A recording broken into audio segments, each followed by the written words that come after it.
Flash Info sur Al24 News, bonsoir à tous.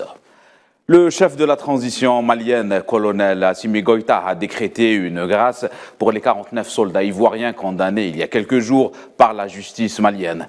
Les militaires en question ont été détenus depuis plusieurs mois par les autorités maliennes pour des faits de complot contre le gouvernement.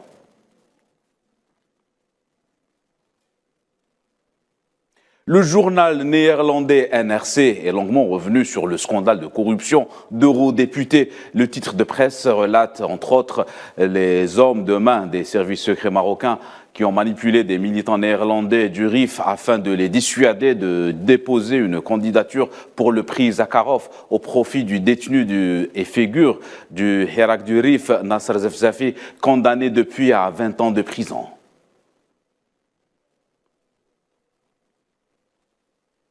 Des jeunes Marocains candidats à la profession d'avocat ont organisé des manifestations pour exprimer leur colère face à l'examen d'entrée à la profession. Les protestataires ont demandé la démission du ministre de la Justice pour conflit d'intérêts et un traitement de faveur au profit de son fils à l'examen d'entrée.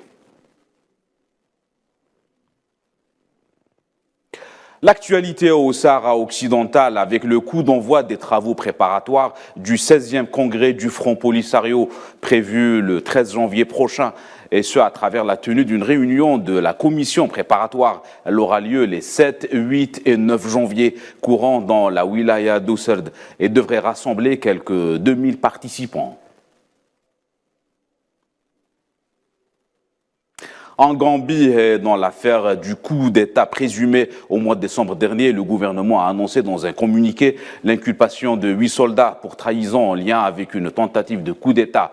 Pour rappel, 2 civils et un policier avaient déjà été inculpés par les autorités mardi dernier pour le même chef d'inculpation.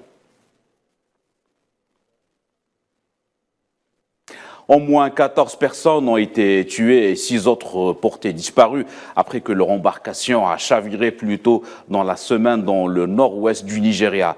Le président Muhammadu Buhari a appelé les parties prenantes à faire davantage d'attention au respect des réglementations sur le transport en bateau, en particulier dans les régions rurales.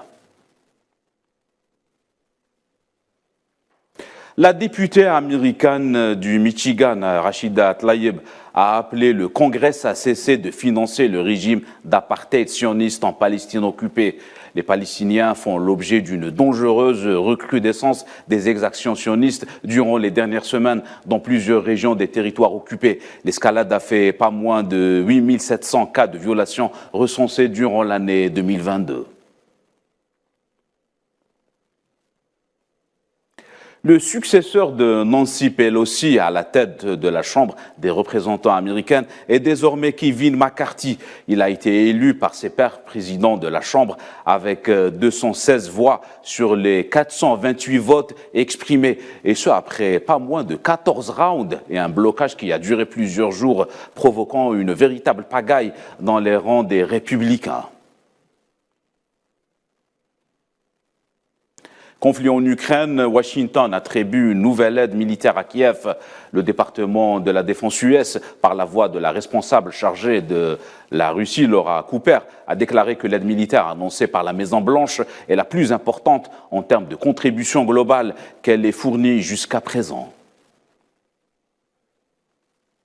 Et à la suite de l'entrée en vigueur du cessez-le-feu annoncé par Vladimir Poutine à l'occasion de la célébration du Nouvel An orthodoxe, plusieurs violations de la trêve ont depuis été rapportées par des sources concordantes dans les régions le long de la ligne de front. Des tirs d'artillerie lourde ont été signalés à Bakhmout, à Krymina et dans d'autres régions, à Donetsk et à Lugansk.